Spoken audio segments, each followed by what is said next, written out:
আমাদের দেশের বিরুদ্ধে তো সব সময় আপনার ষড়যন্ত্র চক্রান্ত চলছে। আমরা কেউ এই চক্রান্তের বাইরে নই, সব সময়ের জন্য রয়েছে। আমরা অন্তর্বর্তীকালীন সরকার, ছাত্র জনতার আন্দোলন এবং বিএনপির 15-16 বছরের এক রক্তক্ষয়ী আন্দোলনের মধ্যে দিয়ে অন্তর্বর্তীকালীন সরকার এবং অত্যন্ত সম্মানিত ব্যক্তি ডক্টর ইউনূস সাহেব এই সরকার, এই অন্তর্বর্তীকালীন সরকারের প্রধান হয়েছে।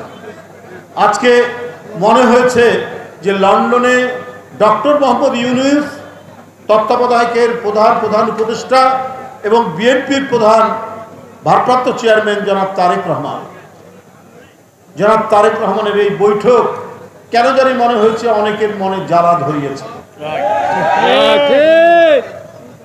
অনেকেই এটা মেনে নিতে পারছেন না। কেন এই জ্বালা ভাই? আপনাদের উদ্দেশ্য কি? আমরা বলেছি এপ্রিলে নির্বাচন হলে, আচ্ছা বলুন তো ভাই, আপনারা রমজান মাসে কি নির্বাচনী প্রচারণা করা যায়? সম্ভব না। তারপর ফেব্রুয়ারি এবং মার্চের প্রায় গোটাটাই রমজান থাকবে, আর থাকবে হচ্ছে ঈদের আয়োজন।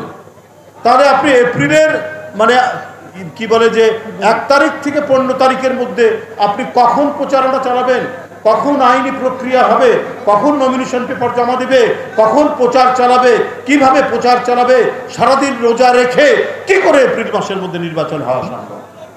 এটা সম্ভব না। আমাদের এমন একটি সময়, যে সময়ের মধ্যে অন্য কোনো আপনার ধর্মীয় কোনো অনুষ্ঠান, ধর্মীয় কোনো পরব, রোজা, ঈদ থাকবে না। সেই সময়টাই তো উপযুক্ত সময় হওয়া উচিত।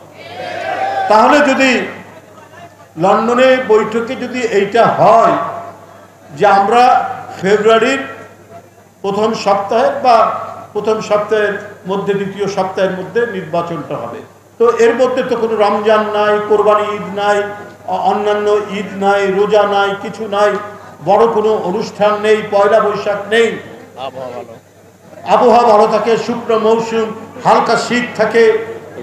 এই সময় বরাবরই আন্দোলন সংগ্রাম হয়, এই সময় নির্বাচন হয়। এই দেশের এটা একটি ঐতিহ্য।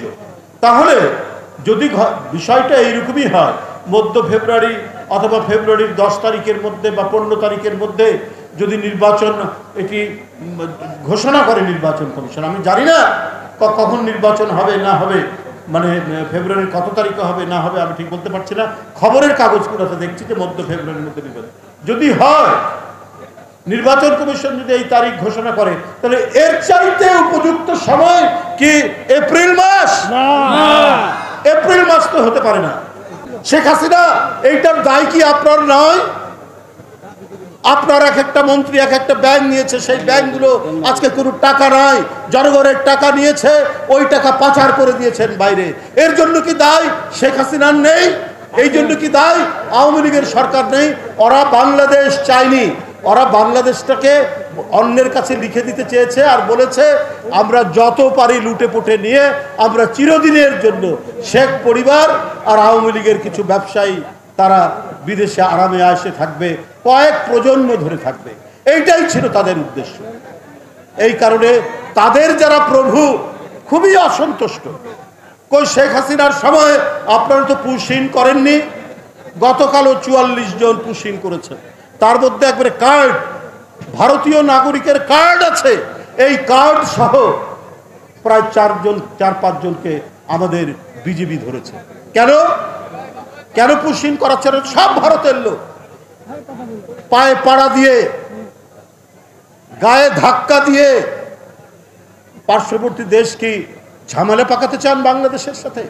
হঠাৎ করে আজকে নীলফামারীর বর্ডার, আজকে লালমনিরহাটের বর্ডার, আজকে ঠাকুরগাঁর বর্ডার, আজকে মৌলভীবাজারের সীমান্ত, আজকে সাতক্ষীরার সীমান্ত, প্রতিদিন 20টা 25টা 40টা করে আপনার বিদেশি নাগরিক বলে তারা বাংলাদেশে পুশিং করছে।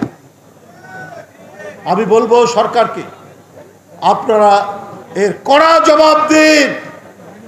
বাংলাদেশ স্বাধীন রাষ্ট্র, এর একটি স্বাধীন পতাকা আছে, এর একটি স্বাধীন ভূখণ্ড আছে, এর একটি শক্তিশালী সার্বভৌমত্ব আছে।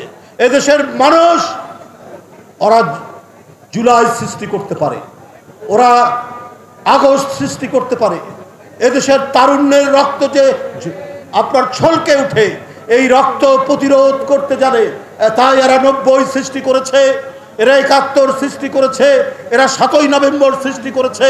আজকে দিল্লির প্রভুরা এইটা ভুলে গেছেন যে দেশের 18 কোটি মানুষ কিভাবে তারা প্রতিরোধ করতে পারে আর কিভাবে তারা প্রতিবাদ করতে জানে। তাই তাদেরকে আমি হুঁশিয়ার করে দিতে চাই, এইভাবে বাংলাদেশের স্বাধীনতাকে অগ্রাহ্য করে অশ্রদ্ধা দেখিয়ে আপনারা যদি এই পুশিন অব্যাহত রাখেন, এর দায় দায়িত্ব আপনাদেরকেই নিতে হবে।